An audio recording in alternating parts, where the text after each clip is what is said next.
esse nosso bate-papo, para contextualizar bem a nossa audiência, eu vou começar com uma frase dele, da figura que vai retratar essa entrevista nossa, que é o Julian Assange, que é o ativista australiano, se não me engano, não sei se eu estou equivocado, ele fundador do Wikileaks, e ele fala uma frase, que a internet ela deveria ser uma terra de privacidade para os fracos e de total transparência para os fortes. E com isso eu inicio o nosso bate-papo com você, Jamil, que já teve a oportunidade de entrevistar aquele que não é uma unanimidade, né? Que é o Julian Assange, que tem as suas controvérsias, porém é inegável o seu papel, onde ele sacudiu a democracia americana, principalmente, atingindo aí o Pentágono com informações que foram uma bomba, literalmente, digital para todo mundo. Eu gostaria de saber, primeiro, as impressões do ser humano Assange, que você já esteve com ele, se não me engano, 3 vezes, e a sua percepção dessa nova oportunidade que ele terá agora de estar, enfim, em liberdade. Vamos lá. De fato, meu caro, eu tive 3 vezes com ele, claro, todas elas antes da prisão, na verdade, 2 delas antes da prisão, e uma vez num convite que ele me fez na Embaixada do Equador, em Londres. Para quem não sabe, antes de Julian Assange estar preso em Londres, como ele estava até ontem, basicamente, ele estava na Embaixada do Equador em Londres. Por que na Embaixada do Equador em Londres? Bom, porque ele sabia que ele ia ser preso em Londres e buscou refúgio na embaixada de um país que naquele momento acolheu o Julian Assange, que foi justamente o governo, na época de Rafael Correa, no Equador. E ele ficou vários anos nessa embaixada. Numa dessas ocasiões, ele aceitou me receber, deu uma longa entrevista naquele momento, e justamente num momento muito crítico. Mas olha só que curioso, o debate da internet naquele momento, e eu estou falando de 2013, não era a da regulação, não era a das fake news, não era a da disseminação do ódio. O que ele estava preocupado naquele momento era com a internet como instrumento de monitoramento por parte de governos. Ou seja, o governo que usava daquele poder gigantesco que é a internet para saber tudo de todos. Mas como assim tudo de todos? Sim, porque, claro, todas essas redes de Google, Facebook, etc., todas tinham uma relação direta com o Estado americano, com o governo americano. E, claro, a grande suspeita, em muitas formas confirmadas, é de que essa relação entre as empresas e o governo americano envolvia muito mais do que apenas vamos dizer assim, uma relação comercial, que dados eventualmente eram passados. E aí, quando toda aquela bomba do Wikileaks, como você colocou, despejada, e a gente descobre que a grande democracia americana tem sérios problemas, aí, obviamente, tudo aquilo veio à tona, porque ele, seus seguidores, o seu apoio, basicamente, passaram a ser seguidos, eu diria muito mais do que seguidos, perseguidos pelo Estado americano, claro, por conta dessas revelações. É uma figura, como você disse, controversa, pode ter várias polêmicas em volta, mas é inegável a contribuição que ele fez para que a gente entenda o que é a internet e, claro, usando a internet justamente pela democracia. Augusto de Franco.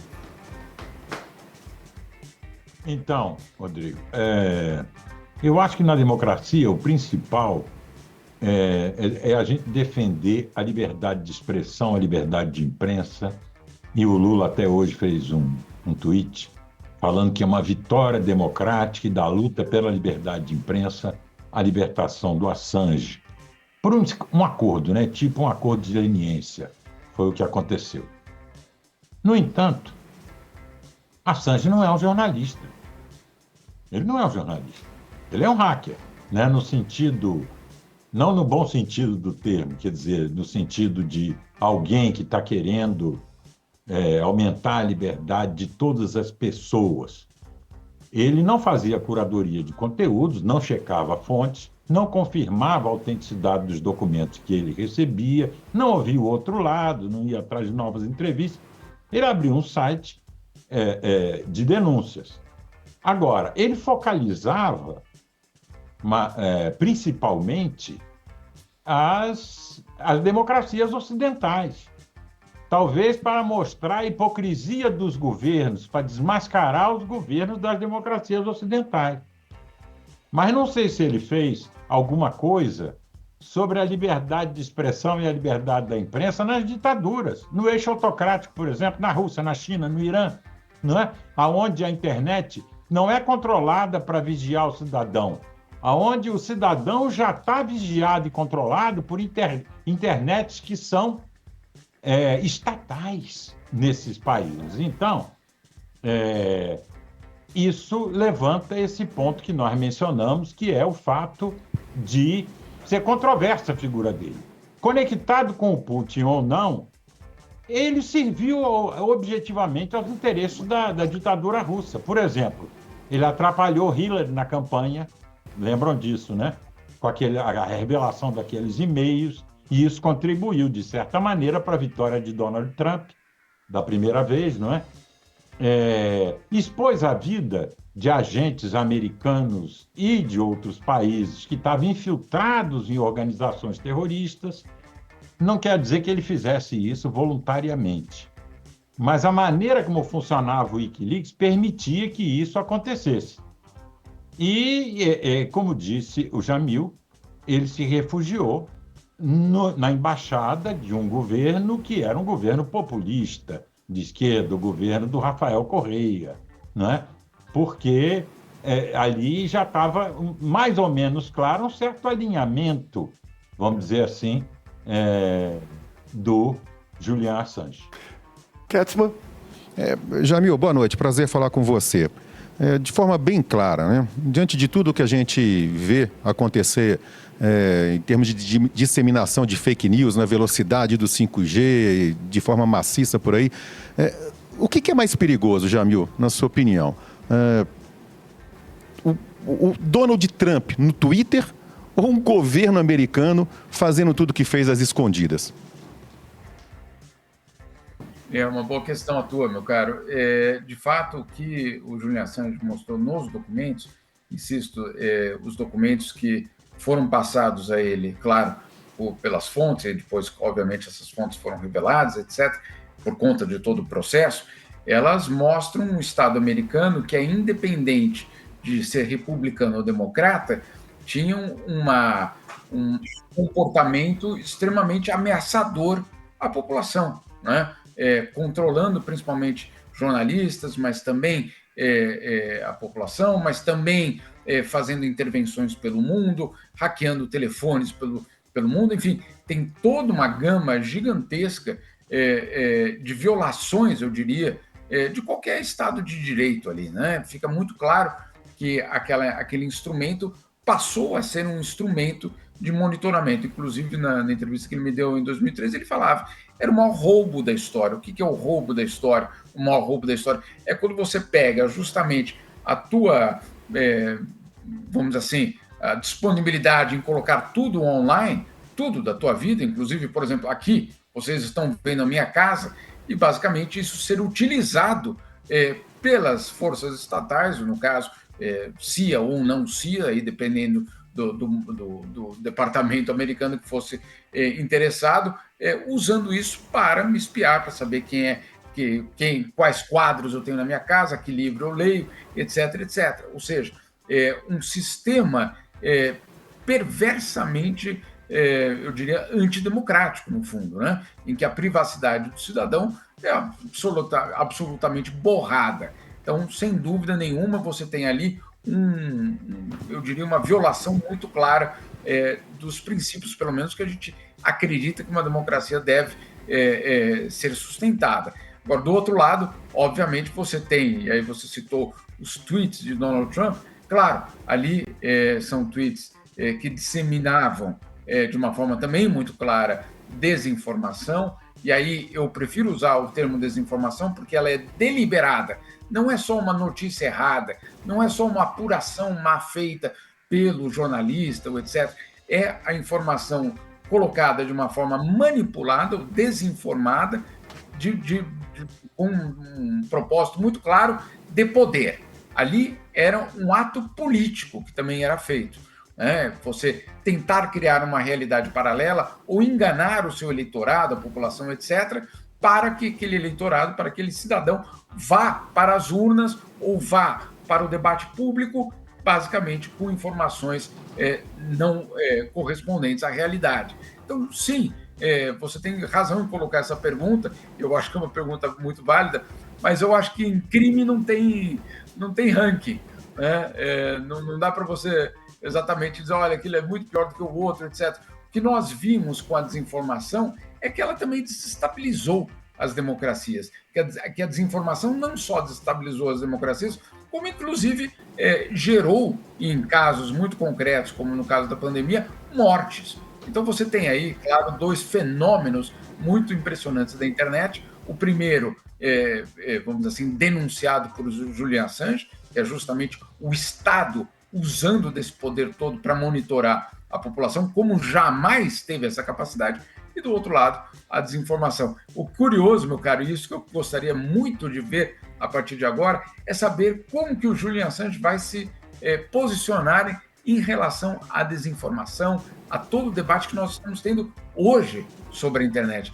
E lembro, todo o debate que ele teve naquele momento era um momento que a gente sequer falava a palavra desinformação, né? Nossa preocupação era outra com a internet. Vamos ver aí como é que ele vai começar a reagir, eventualmente, quando estiver livre, em relação a todas essas realidades nossas também. Muito bem.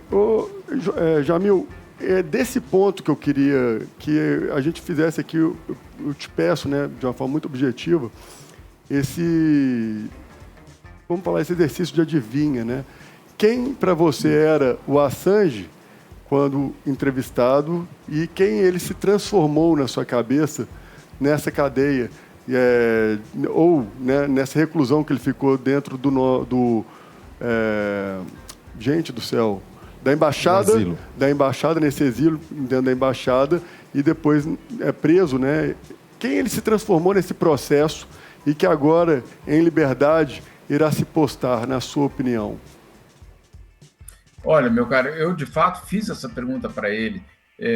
Eu me lembro 2 vezes, uma quando ele não estava ainda preso e outra quando ele estava na embaixada. Eu perguntei, olha, tem gente que chama de herói, tem gente que chama de criminoso, tem gente que te chama de jornalista, tem gente que te chama de ativista. Quem é você, afinal de contas? Eu fiz essa pergunta 2 vezes e ele pelo menos foi coerente, porque ele respondeu a mesma coisa e nas 2 ocasiões, eu acho que com 2 anos de diferença. Ele falou, olha, não, na verdade, esses rótulos eu desprezo, não quero nenhum deles. O que eu tento fazer é justamente mostrar como uma democracia foi, de fato, alvo de uma corrupção interna, corrupção aí não no caso do dinheiro, mas corrupção no que se refere aos seus propósitos, que aquela estrutura que deveria servir ao povo, de repente, passa a virar, basicamente, uma arma contra a população, contra o cidadão, monitorando cada um desses internautas, ou no caso, cidadão. Então, ele é muito claro em tirar, ou tentar tirar qualquer tipo de rótulo no que se refere, obviamente, à sua atuação. De uma forma, eu diria, tentando, obviamente, desmontar essa polêmica, afinal de contas, quem é você? Né? Agora, o que ele vai fazer agora, eu não sei, sinceramente, óbvio, a gente pode ter algumas ideias. Eu acho que ele não vai... Até aproveitando esse ponto que você está, Jamil, você me perdoa te interromper, esse acordo que foi feito para que ele fosse colocado em liberdade, existe uma série de premissas, entre elas assumir a culpa, né? Ele tem a obrigação de, no tribunal, perante o juiz, assumir a responsabilidade e a culpa. Acredito que tenha outras questões neste acordo onde o limita também o seu poder de influência, de ativismo. Ou eu estou enganado? Você chegou a ter acesso a esses detalhes ou ainda não foi passado para... não está aberto isso ao público? Não, ainda não, inclusive porque isso vai ser feito no momento em que ele, vamos dizer assim, for apresentado diante de um tribunal, que deve acontecer aí nos próximos dias, só para a gente entender. Ele foi levado para um território americano perto da Austrália, ou seja, uma ilha, literalmente uma ilha, uma base americana no Pacífico, é território americano, então lá o que vale é um juiz, é a justiça americana. Diante dessa justiça americana, então, ele vai se declarar culpado, ele vai receber uma pena. Agora, qual é o acordo? Essa pena vai ser do tamanho do tempo que ele já passou na prisão. Então, o acordo vai dizer, olha, como você já passou esse tempo na prisão, então você já cumpriu a tua pena, você pode basicamente sair. Então, é essa a liberdade dele. Vamos deixar muito claro que é uma liberdade após uma negociação, após anos de uma prisão temporária enquanto o processo era feito, e dentro desse esquema que você citou. Agora, quais são os limites da atuação dele? Eu também estou muito curioso para saber, justamente para a gente entender quem vai ser o Assange a partir de agora, né? Que bandeira ele vai poder conduzir, que atividade, ele vai poder viajar pelo mundo denunciando o Estado americano ainda ou não? Eu também não sei qual vai ser essa... Por que perto da Austrália? Por que ele tem que voltar para o país dele? Tudo isso, obviamente, são perguntas que eu acho que vão ter de ser respondidas, obviamente.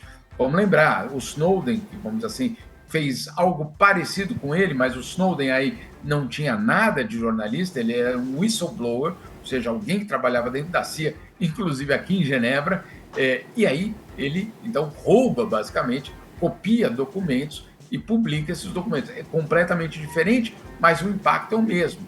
Ele vai e denuncia vamos dizer assim, o Deep State, o Estado profundo americano. Os dois têm essa mesma função, cada qual vindo de uma origem bastante diferente. Mas, respondendo a tua pergunta, no caso do Assange, claro, a pergunta nesse acordo tem alguma limitação no que se refere ao que ele vai poder falar e não vai poder falar? Isso vai ser muito interessante de ver, né? Justamente para saber até que ponto esse acordo, vamos dizer assim, de alguma forma, coloca um bloqueio à sua capacidade de liberdade de expressão.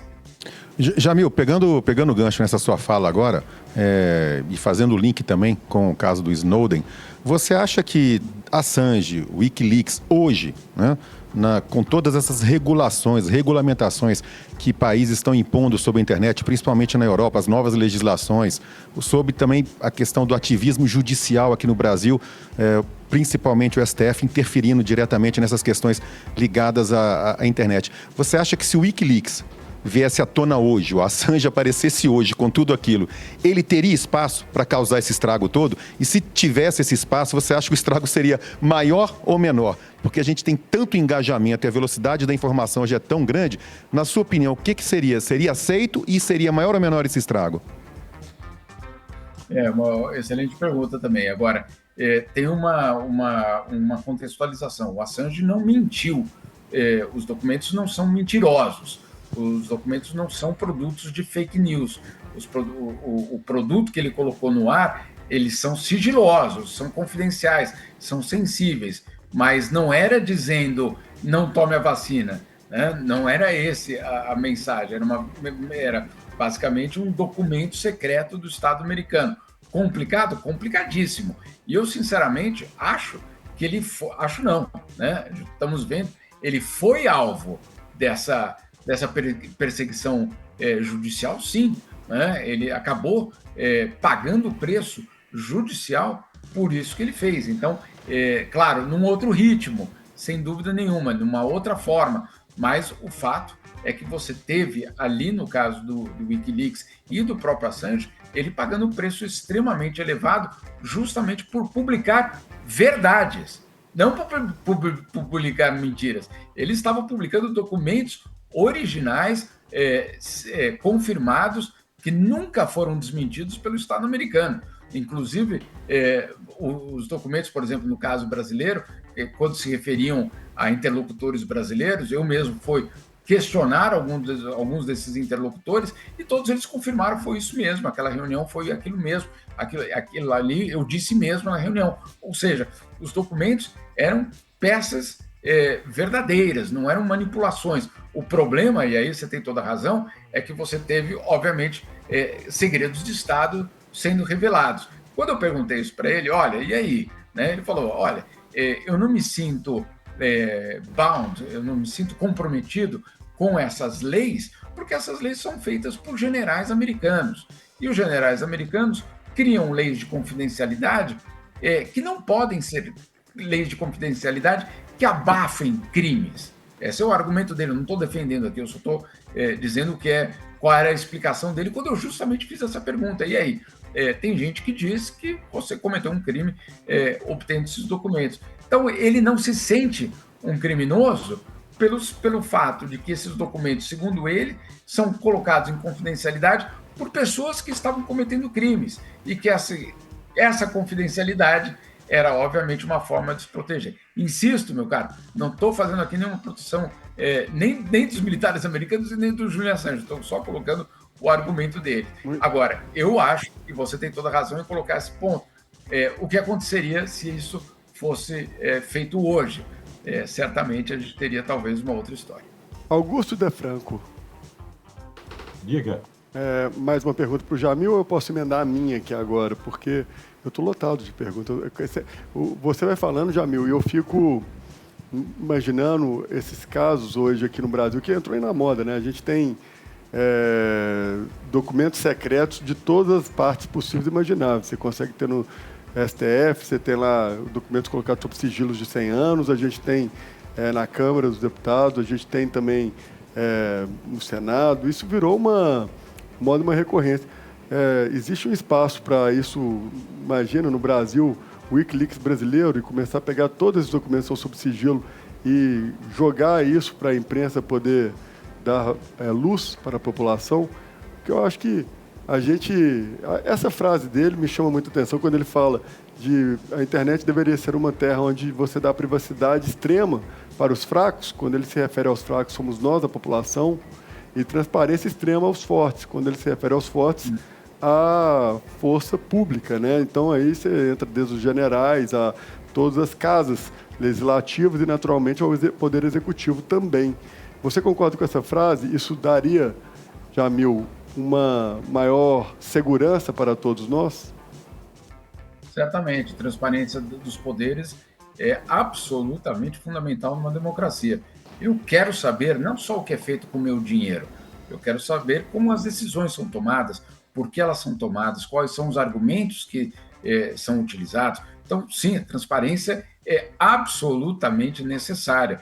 Eu moro num país, no caso na Suíça, em que a transparência é regra, né? Não é a exceção. É tão regra que você sabe o salário de todo mundo o tempo todo e sem nenhum tipo de constrangimento. Porque não tem, nesse caso, a Suíça tem muito a esconder, muito, mas nesse caso não tem.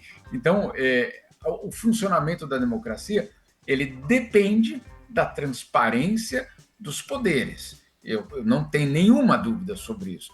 Quanto à privacidade do cidadão, a mesma coisa, como você colocou. Essa privacidade ela é fundamental para eu poder viver a minha vida como eu bem desejar, da forma que eu desejar, com o parceiro ou com a parceira que eu desejar, com o estilo da família que eu quiser e com as minhas preferências políticas.